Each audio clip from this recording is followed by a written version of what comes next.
Hello friends, welcome back to legal edge after college. My name is Satyendra and आज हम आपके लिए एक नई सीरीज स्टार्ट कर रहे हैं जो कि है corporate canvas. Yes, in corporate canvas we are going to tell you about various important doctrines, concepts of corporate law which will help you in various aspects in your everyday life as well, right? So आज का जो हमारा topic होगा वो होगा doctrine of constructive notice and doctrine of indoor management. लेकिन start करने से पहले लेट मी टेल यू, अगर आपने अभी तक इस चैनल को सब्सक्राइब नहीं किया है तो please do subscribe it right now, because हम यहाँ पे हर हफ्ते हर वीकली यहाँ पे इस कॉर्पोरेट कैनवास से एक नया टॉपिक लेके आएंगे। और ऐसे ही एक जो सीरीज स्टार्ट हो रही है that would be case closed, wherein we will be discussing about the various landmark judgments as well as recent controversial judgments as well pertaining to corporate law, securities law, etc.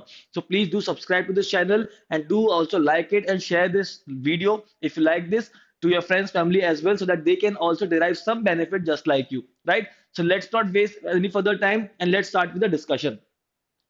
Guys, what is the meaning of doctrine of constructive notice? ये company law के study में बहुत ज्यादा important है। You might have came across with this concept in the very initial stage itself, लेकिन हो सकता है कि आपको उतना क्लैरिटी के साथ समझ में ना आया हो। सो आज हम इस टॉपिक को कवर करेंगे जिसका मीनिंग होता है गाइस कि यहाँ पे एक प्रिजम्पशन बिल्ड किया जाता है कोर्ट के द्वारा या फिर स्टैट्यूटरी बॉडीज के द्वारा for any person who is dealing with the company that they might have or they must be knowing the details of the or contents of the constitutional documents of the company. फिर से repeat करता हूं मैं, अगर कोई भी इंसान, कोई भी पर्सन, कोई भी कॉर्पोरेट पर्सन, कोई भी बॉडी कॉर्पोरेट किसी और कंपनी के साथ में कोई ट्रांजैक्शन करता है या फिर उनका कुछ भी डीलिंग चल रहा है, then it would be presumed that this particular outsider must be knowing the details of the contents or constitutional documents of the company। ठीक है, तो constitutional documents क्या होते हैं? यहाँ पे दो चीजें होती है गाइस। एक मेमोरेंडम ऑफ एसोसिएशन होता है जिसको हम एमओए कहते हैं, राइट? ये आपने सेक्शन 3 में देखा होगा ऑफ द कंपनीज एक्ट में। और एक होता है आर्टिकल्स ऑफ एसोसिएशन जिसको हम एओए भी कहते हैं, राइट? अब जिनको इसमें डिफरेंस नहीं पता, मैं let me tell you, AOA section 4 में होता है और एमओए सेक्शन 3 में होता है, राइट? मेमोरेंडम ऑफ एसोसिएशन जैसे कि हमारे देश में कॉन्स्टिट्यूशन होता है, right? That is the prime document of our country, right? वैसे ही किसी भी कंपनी में उसका मेमोरेंडम ऑफ एसोसिएशन एक बहुत ही इंपॉर्टेंट डॉक्यूमेंट हो जाता है, राइट? सुप्रीम डॉक्यूमेंट होता है। इसमें कुछ ऐसी डिटेल्स होती है जो कि किसी और डॉक्यूमेंट में नहीं होती है। For instance, you can see various clauses starting from object clause. Object clause is important because that helps you to know about the purpose of the establishment or incorporation of that company, right? क्या उसका objective है? Because if you deal with a company जिसका object आपको पता है लेकिन आपसे deal करते वक्त वो उस ऑब्जेक्ट के बाहर जा रहे हैं, so that transaction would be construed as void or ultra vires to the memorandum। तो इसमें आप भी प्रॉब्लम में आ सकते हो, राइट? इसीलिए आपको कंपनी की ये सारी बेसिक डिटेल्स पता होना चाहिए कि उनका ऑब्जेक्टिव क्या था और वो उनकी कितनी पावर्स हैं, उनकी लिमिट क्या है, राइट? कहीं वो अपने पावर्स के बाहर तो नहीं जा रहे हैं। लाइकवाइज ऑब्जेक्ट क्लॉज के साथ में वहां पे प्रमोटर्स के नाम होते हैं कि कंपनी के फाउंडर्स कौन है, उनका रजिस्टर्ड एड्रेस क्या होता है। कैपिटल क्लॉज क्या है, विच मीन्स की ऑथराइज कैपिटल कितना है, वो कितना, what is the maximum limit that they can raise from the public, authorize capital में वो होता है। ठीक है, एक्सेट्रा, ऐसी बहुत सारी चीजें होती है। लाइकवाइज आर्टिकल्स ऑफ एसोसिएशन में भी ऐसे ही कुछ इंपॉर्टेंट रूल्स होते हैं, लेकिन ये एमओए से डिफरेंट होते हैं। एमओए में कुछ कंपनी के एग्जिस्टेंस के बारे में बहुत इंपॉर्टेंट डिटेल्स होती हैं। However articles of association talks about something else. What does it talk about? It talks about the rules or regulation which all the members of the company या फिर all the stakeholders of the company have to follow in everyday functioning of the company। ठीक है, for instance एक example दे लेते हैं। जैसे कि अगर कंपनी के शेयर्स किसी को ट्रांसफर करने हो तो वो कैसे किए जाएंगे, वो आर्टिकल्स में मेंशन होगा, राइट? उसमें वो रेस्ट्रिक्शन भी कर सकते हैं। अगर कुछ ऑल्टर करना है, सपोज कि किसी के पावर्स, डायरेक्टर्स के पावर्स ऑल्टर करने हैं, तो वो आर्टिकल्स में लिखे जाएंगे कि what would be the right procedure for that, right? क्या वो ऑर्डिनरी रेजोल्यूशन से पास होगा एनुअल जनरल मीटिंग सेक्शन 96 में, या फिर वो स्पेशल रेजोल्यूशन से पास होगा, या फिर उसके लिए एक्स्ट्रा ऑर्डिनरी जनरल मीटिंग बुलानी पड़ेगी, कितना नोटिस देना पड़ेगा, ये सारी चीजें whatever is the everyday functioning rules procedures, वो सारी चीजें इन अ नटशेल हम उसको बायलॉज भी कह सकते हैं। आर्टिकल्स ऑफ एसोसिएशन कंपनी के बायलॉज होते हैं, right? so these two are the important documents, constitutional documents, right? इसीलिए कोई भी आउटसाइडर अगर किसी भी कंपनी से डील कर रहा है, सो ये प्रिजम्पशन होता है कि उस वो इतना समझदार तो होगा कि उसने ये दोनों डॉक्यूमेंट्स पढ़ लिए होंगे, राइट? ये ऐसा प्रिजम्पशन इसलिए भी होता है because these two documents are called as public documents also. Why are they called public documents? ये तो किसी कंपनी के डॉक्यूमेंट्स होते हैं, इनको पब्लिक डॉक्यूमेंट्स क्यों बोल रहे हैं? ये सरकारी तो होते नहीं है, राइट? ये इसलिए कहे जाते हैं because as per the law, as per the companies act 2013, as per the law of the land, these two documents must be filed with the registrar of the companies which is a government body, right? और law ये भी बोलता है कि कोई भी outsider, ठीक है, या फिर कंपनी का भी कोई मेंबर या फिर कोई भी आउटसाइडर रजिस्ट्रार के पास जाके एक फीस देके जो भी प्रिस्क्राइब दो ये डॉक्यूमेंट्स की कॉपी निकलवा सकता है, right? So basically it is not a, obligation, it is not an obligation upon you. In fact, it is a duty casted upon you that whenever you deal with a company you should have the idea of these two documents, right? तो अगर आप trading करते होंगे, जैसे कि आजकल बहुत लोग शेयर मार्केट की ट्रेडिंग करते हैं with the help of various applications like Upstox, Zerodha etcetera. So यहाँ पे आप सपोज अगर उनके साथ ट्रेड कर रहे हो तो यहाँ पे भी एक प्रिजम्पशन आता है लॉ का, भले ही आपको इसका अभी तक आइडिया नहीं होगा, but there is a presumption going on by the courts. अगर आपका कोई डिस्प्यूट होता है किसी कंपनी के साथ, सपोज मैंने अगर रिलायंस के शेयर्स खरीदे और मेरा कुछ डिस्प्यूट हो गया उनसे, राइट, शेयर्स को लेके जो भी उनसे हमारा ट्रांजेक्शन हुआ है, सो अगर मैं कल को केस करूंगा उनपे तो कोर्ट प्रेज्यूम करेगा कि मैंने कम से कम आर्टिकल्स ऑफ एसोसिएशन और मेमोरेंडम ऑफ एसोसिएशन पढ़े होंगे, मुझे पता होगा, राइट? तो ये बेसिकली एक, जैसे हम कॉन्ट्रैक्ट अगर कहीं साइन करते हैं तो we are advise to read all the contents of the document, right? So likewise यहाँ पे whenever you are dealing with the company you should read all the documents of the company, ठीक है? इस पे मैं एक और आपको एक चीज बताना चाहूंगा। You must have read about this particular magazine अपने लॉ स्कूल में, या फिर अगर आप क्लैट यूजी की भी प्रिपरेशन कर रहे हैं एंट्रेंस एग्जाम्स की, तब भी आपने ये मैगजीन देखा होगा। नहीं देखा है, नहीं सुना है तो अभी जान लीजिए। ये मैगजीन को क्या हम कहते हैं, हम इग्नोरेंशिया जूरिस नॉन एक्सक्यूजेड, राइट? इसका क्या मतलब होता है? अगर हम इसका प्लेन ट्रांसलेशन करें इंग्लिश में तो इसका मतलब, इसका ट्रांसलेशन होता है that ignorance of law is no excuse, ठीक है? जिसका मतलब होता है कि अगर आपको लॉ नहीं पता है तो ये कोई डिफेंस नहीं हुआ। For instance, let me exemplify this for you. मान लीजिए कि आप सड़क पे जा रहे हैं and you are smoking, right? You are smoking a cigarette which is very bad for the record, but a police officer comes to you and fines you for smoking in public, right? Now you say to him, you reply back to him that, sir, I do not have any about this. I did not know that such a law exists, right? So please leave me and I should not be fined because I did not know this law, right? And there are so many laws. How can you expect me? How can the government expect me to know all the laws, right? I'm not a lawyer. That's what his defense is or your defense is while you were fined for smoking in public, right? Now, do you think कि यहाँ पे आपको छोड़ दिया जाएगा और जो या फिर फाइन यहाँ पे पुलिस ऑफिसर ने आप पे किया है वो गलत है, राइट? तो वो गलत नहीं है बिकॉज जब भी कोई हमारे कंट्री की अगर बात करें, फिर ये सब कंट्रीज में एप्लीकेबल होता है जब भी कोई लॉ पार्लियामेंट से पास होता है, Lok Sabha, Rajya Sabha, and ultimately the president ratifies it, right, और उसके बाद फिर ऑफिशियल गैजेट में पब्लिश होता है। तो as soon as the document और द लॉ और द बिल और the act is published in the official gazette, it comes into force and it is expected, it is assumed that all the people of the country, jitne bhi hai 1.4 billion of the people, are bound by that law and must have known the law or read the law, right? तो अगर आज से कोई, जैसे कि new laws जो है, criminal laws, आपको पता होगा अभी अमेंडमेंट आया था, सो प्रेसिडेंट का असेंट उस पर मिल चुका है नवंबर दिसंबर में, और अभी जो उसकी डेट ऑफ कमेंसमेंट है दैट इज 1 जुलाई 2024। तो जैसे ही 1 जुलाई होगा, रात के 12 बजेंगे, इंटरवीनिंग नाइट ऑफ 23-24, तब से वो नए लॉज एप्लीकेबल होंगे। तो जो भी उसमें नए चैप्टर्स ऐड हुए होंगे वो आप पे भी अप्लाई होंगे। सो माय पॉइंट इज कि जैसे ये लीगल मैक्सिम है, सेम लीगल मैक्सिम यहाँ पे डॉक्ट्रिन ऑफ कंस्ट्रक्टिव नोटिस में भी अप्लाई होगा, राइट? आप ये नहीं कह सकते कि मुझे तो एमओए और एओए पता ही नहीं था। It is your duty to know it, right? आगे बढ़ते हैं गाइस, इसमें हम डिस्कस करेंगे एक प्रेसिडेंट जो कि बहुत ही फेमस केस लॉ है, इंडियन कोर्ट्स का ही है 1920s का केस है ये, राइट? जिसका नाम है कोटला वेंकटस्वामी वर्सेस वी राममूर्ति। अब इस केस में गाइस क्या हुआ था, there was a south Indian company, banking company, agricultural and industrial company थी, राइट? एक ऐसी कंपनी थी जिसमें कि आर्टिकल्स में मेंशन था कि जो डायरेक्टर्स होंगे, राइट, वो डायरेक्टर्स जो होंगे वो उनके पास पावर होगी कि वो अपने बॉन्ड्स को इशू कर सकते हैं अगर उनको स्पेशल रेजोल्यूशन दिया जाएगा तो, राइट। लेकिन इस केस में क्या हुआ था, यहाँ पे स्पेशल रेजोल्यूशन यहाँ पे नहीं दिया गया था। और यहाँ पे जो भी उसमें आर्टिकल्स जो बॉन्ड्स थे, बॉन्ड्स में सिग्नेचर नहीं थे, जो कि आर्टिकल्स में मेंशन था कि अगर आप कोई भी बॉन्ड इशू करोगे, यानी कि अगर डायरेक्टर्स कोई भी बॉन्ड इशू करेंगे तो उसमें तीन लोगों के सिग्नेचर्स होने चाहिए। अब आर्टिकल्स में ये चीज लिखी थी कि भाई मैनेजिंग डायरेक्टर का साइन होना चाहिए, यहाँ पे एग्जीक्यूटिव डायरेक्टर का साइन होना चाहिए, और सेक्रेटरी का भी साइन होना चाहिए। लेकिन क्या ऐसा हुआ, जब यहाँ पे वेंकट स्वामी जो कि यहाँ पे पटिशनर है, जब डायरेक्टर्स ने इनको वो बॉन्ड्स इशू करे, तो उस बॉन्ड सर्टिफिकेट में सिर्फ दो ही लोग के सिग्नेचर थे। किस किस के सिग्नेचर थे, यहाँ पे सिग्नेचर थे सिर्फ सेक्रेटरी के और एग्जीक्यूटिव डायरेक्टर के।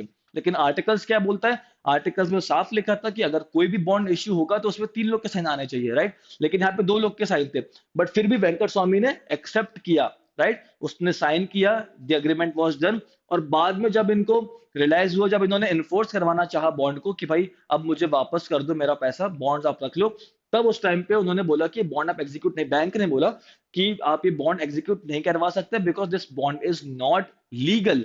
Y it is not legal, because there is no signature of the managing director, right.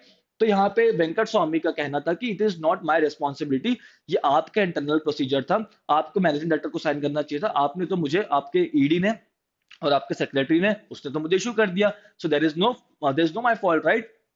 So यहाँ पे कोर्ट का कहना था जो उन्होंने हेल्ड किया कि Venkat Swami can not execute this bond against the company, यानी कि जजमेंट उसके फेवर में नहीं आया, जजमेंट आया बैंक के फेवर में। क्यों आया, क्योंकि यहाँ पे it was the responsibility on the Venkat Swamy to know the contents of the memorandum of association as well as articles of association, because अगर वेंकट स्वामी ने आर्टिकल्स रीड किए होते तो ही must have known that there are signatures which are required by the managing director, executive director as well as secretary. तो यहाँ पे सिर्फ दो के ही साइन थे, वो उसी टाइम पे उसको पकड़ सकते थे, ऑब्जेक्शन रेज कर सकते थे, और वो ट्रांजेक्शन नहीं होता, अगर होता तो लीगल तरीके से होता, राइट। सो इसमें फॉल्ट किसका था, वेंकट स्वामी का, for not reading the contents of MOA and AOA. ठीक है, चलो ये केस था डॉक्ट्रिन ऑफ कंस्ट्रक्टिव नोटिस का। लेकिन यहाँ पे केस खत्म नहीं होता है गाइस, क्योंकि यहाँ पे कुछ इंटरेस्टिंग अभी एक मोड़ आएगा जिसको हम कहेंगे इसका एक्सेप्शंस, राइट। अब यहाँ पे देखो, देयर आर फ्यू एक्सेप्शंस, यहाँ पे बहुत आपको हर बार कंपनी के सारे डिटेल्स जानने की जरूरत नहीं होती है, क्योंकि बहुत बार guys there are events, there are news pertaining to the company which are very internal to the company, right, which are not mentioned in the MOA और AOA, right. So these kind of things, if you do not know while dealing with the company, then you are safe, right? The judgment will be in favor of you, क्योंकि यहाँ पे it is not required by the law to know each and every detail which is so internal to the company and which is not readily available in the public domain. तो इसको हम क्या कहते हैं guys, doctrine of indoor management का हम difference ले सकते हैं। तो गाइस जैसे कि हमने देखा डॉक्ट्रिन ऑफ कंस्ट्रक्टिव नोटिस, वो यूज कौन करता है, वो यूज करता है कंपनी। जब कंपनी को अपने आप को बचाना होता है तो वो बोलती है कि ये रिस्पॉन्सिबिलिटी आउटसाइडर की थी क्योंकि उसने हमारे कंटेंट्स को यहाँ पे रीड नहीं किया। लेकिन डॉक्ट्रिन ऑफ इंडोर मैनेजमेंट कौन यूज करता है, ये करता है आउटसाइडर, ठीक है। और doctrine of constructive notice use करता है कंपनी, राइट। तो यहाँ पे एक बहुत ही फेमस केस है गाइस इसका, रॉयल ब्रिटिश बैंक वर्सेस टार्कवान, यहीं से इसका ओरिजिन हुआ था और इसी ओरिजिन के बेसिस पे हम इसको टार्कवान रूल भी कहते हैं, राइट। अब यहाँ पे गाइस, यहाँ पे इस केस में क्या हुआ था, इस केस में भी एक बैंक था और उससे कुछ डायरेक्टर्स थे, वहां पे डायरेक्टर्स ने कुछ इशू करने थे बॉन्ड्स, उन्होंने इशू कर दिए, बॉन्ड्स इशू कर दिए, और किसी मेंबर ने वहां पे उसको एक्सेप्ट भी किए, बॉन्ड्स वहां पे उन्होंने खरीद लिए थे। अब यहाँ पे बात यह है कि वहां पे आर्टिकल्स में लिखा हुआ था कि जब भी कोई बॉन्ड इश्यू होगा तो वो स्पेशल रेजोल्यूशन पास करेगी कंपनी, यानी कि मेंबर स्पेशल रेजोल्यूशन पास करेंगे या फिर रेजोल्यूशन पास करेंगे, और वो रेजोल्यूशन में डिसाइड होगा कि डायरेक्टर्स कितना पैसा रेस कर सकते हैं। यानी कि इसमें इंपॉर्टेंट क्या हुआ, आर्टिकल्स में ही लिखा हुआ है कि डिस्कशन किसका हुआ, यहाँ पे कौन डिसाइड करेगा कितना पैसा रेस करना है, कंपनी डिसाइड करेगी, यानी कि जब उनकी मीटिंग होगी, रेजोल्यूशन पास होगा, तब डिसाइड होगा। यहाँ पे बोर्ड ऑफ डायरेक्टर्स खुद की मर्जी से यहाँ पे कुछ भी इशुएंस नहीं कर सकते हैं, राइट, ये चीज इंपॉर्टेंट है, राइट। तो यहाँ पे बिना रेजोल्यूशन के बोर्ड ऑफ डायरेक्टर्स ने टारक्वान को यहाँ पे उन्होंने बॉन्ड्स इशू कर दिए, राइट।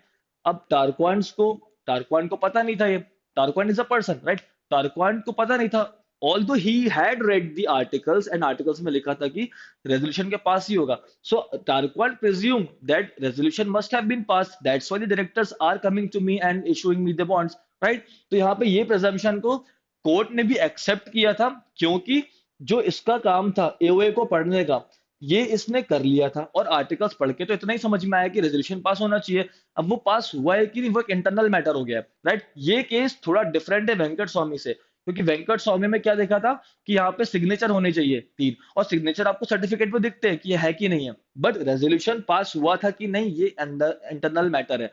तो यहाँ पे उसके लिए थोड़ा मुश्किल था पता करना, इसलिए कोर्ट ने भी यहाँ पे बहुत ही एक लैंडमार्क रूलिंग दी थी, जो कि इसका जो रेशियो डिसिडेंडी है इसको हम पढ़ते हैं. इसमें लिखा है कि outsiders are bound to know, ये कंसल्टिंग नोटिस की बात हो रही है, outsiders are bound to know the external position of the company and are not bound to know the internal matters of the company, right? यानी कोई भी person, उसकी रिस्पॉन्सिबिलिटी होती है कि वो कंपनी के बाहर की जो पोजीशन है, एक्सटर्नल पोजीशन, उसको जाने, ना कि उसके इंटरनल मैटर्स की, राइट? तो यहाँ पे आप doctrine of indoor management as an outsider you can use it as your defence whenever things go downhill, right? Now अब एक और ट्विस्ट आता है गाइस कहानी में कि आप डॉक्ट्रिन ऑफ इंडोर मैनेजमेंट भी हर केस में यूज नहीं कर सकते, उसके भी कुछ एक्सेप्शंस होते हैं, राइट? वो एक्सेप्शंस क्या होते हैं, आप किस केसेस में डॉक्ट्रिन ऑफ इंडोर मैनेजमेंट का सहारा नहीं ले सकते हो, वो आज हम डिस्कस करेंगे. सबसे पहला क्या बोल रहा है, नॉलेज ऑफ इरेगुलरिटी. सपोज मान लेते हैं कि आपको पता था कि एक कंपनी है, राइट? एक कंपनी है, लेट्स से रिलायंस कंपनी है, और आप उस कंपनी से बहुत टाइम से डील कर रहे हो. अब उस कंपनी में there is a person, there is a director named as mister Agrawal, right? अब आपको पता चल गया है आपके इंटरनल सोर्सेज से that mister Agrawal has been resigned from the और rusticated as the position of the director. ठीक है, आपको पता चल गया अग्रवाल अब डायरेक्टर नहीं है, लेकिन ये चीज अभी ऑफिशियल नहीं हुई है, पब्लिक डोमेन में नहीं आई है. तो यहाँ पे आपके दिमाग में ख्याल आया कि आप क्यों ना मिस्टर अग्रवाल के साथ एक अग्रीमेंट करो कंपनी के बिहाफ पे, कंपनी के बिहाफ पे, ताकि आप इसको कंपनी के अगेंस्ट एनफोर्स कर पाओ using the doctrine of indoor management. लेकिन आप नहीं कर पाओगे बिकॉज यहाँ पे you had the knowledge of irregularity, you had the knowledge that mister Agarwal is no more the director of the company. और अगर आप इस बेसिस पे इसको यूज करना चाहते हो तो आप नहीं इस पे जीत पाओगे, बिकॉज यहाँ पे आपको पता था. डजंट मैटर कि न्यूज ऑफिशियल थी या नहीं थी, but you had the idea about this that he is no more the director of the company, right? Second क्या बोलता है, इसी का थोड़ा सा एक्सटेंडेड वर्जन है. अगर आपको सस्पिशन भी होता है कि यार जिससे भी आप डील कर रहे हो, that person is acting weirdly और may be beyond his powers, ठीक है, थोड़ा भी कहीं पे अगर आपको डाउट होता है, और अगर आपकी जगह कोई और होता जो कि इस डाउट के बेसिस पे थोड़ी सी इंक्वायरी करता, ड्यू डिलिजेंस करता, राइट, तो उस केस में भी आपको doctrine of indoor management use नहीं कर पाओगे. सपोज आपको भी सस्पिशन हुआ, राइट, आपको सपोज मान लो कि मिस्टर अग्रवाल के रेजिग्नेशन का आपको नहीं पता था कि वो डायरेक्टर नहीं है, राइट, लेकिन उनकी हरकतों से आप उसको डायरेक्टर ही समझ रहे थे, but based on his gestures, body language, you know, the way he was doing his conduct, you realize that he's acting something differently, and maybe there is a problem, right? You don't know what is the problem, but you can realize, you have the suspicion that there exists some problem, right? So you did your inquiry. ठीक है, अगर आपने inquiry कर ली तो आपको पता चल गया कि अच्छा ये तो डायरेक्टर है ही नहीं, तो आप वहां पे उसके साथ डीलिंग नहीं करोगे उस टाइम पे, राइट, बिकॉज ये फ्रॉड हो रहा है. लेकिन अगर आपने सस्पिशन अराइज होने के बाद भी कुछ एक्शन नहीं लिया, you did not do the sufficient inquiry, you did not conduct the due diligence, and yet again you executed the contract with him, then you cannot enforce the contract because you had the idea, you had the suspicion, yet you did not take any reasonable steps, right? Forgery and fraud. अगर company के जो भी officials हैं, right, वो company के साथ ही forgery या फिर फ्रॉड करना चाह रहे हैं, तो इस केस में भी आउटसाइडर्स यहाँ पे यूज नहीं कर सकते, बिकॉज ये कंपनी के इंटरेस्ट के भी अगेंस्ट था, कंपनी का इसमें कोई फॉल्ट नहीं होगा. ठीक है, ignorance of the contents of articles. ये क्या बोल रहा है guys, ignorance about the contents of articles. यहाँ पे अगर आपने आर्टिकल्स नहीं रीड किए होंगे तब भी आपको यहाँ पे प्रॉब्लम आ सकती है, राइट? तो ये सारे गाइस कुछ थे जो हमने डिस्कस किया पे constructive notice. We also discussed its exception, that is doctrine of indoor management. We discussed two case laws. Constructive notice के लिए हमने वेंकट स्वामी किया, और हमने इंडोर मैनेजमेंट टाकवान रूल के लिए टाकवान केस किया, Royal British Bank versus Turquand, right? And then we also discuss the exceptions to the doctrine of indoor management और Turquand rule. So I really hope कि आपको ये जो कॉन्सेप्ट है इसमें अच्छी क्लैरिटी आ गई होगी, और अगर आप चाहते हैं कि आपको और भी ऐसे इंटरेस्टिंग टॉपिक्स के बारे में अच्छी अंडरस्टैंडिंग मिल पाए in future, so please do subscribe to this channel and also share this video if you really like this to your friends, families, relatives, whatever. ताकि उनको भी कुछ बेनिफिट हो पाए, right? So thank you so much guys, this is Satyendra signing off, and I will see you next time.